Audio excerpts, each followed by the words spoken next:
Итак, сейчас я тестирую этот летающий будильник. Ну, летающий, в смысле. Что происходит?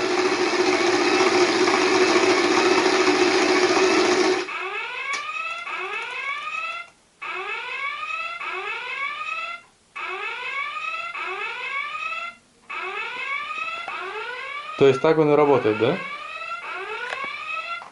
Ну,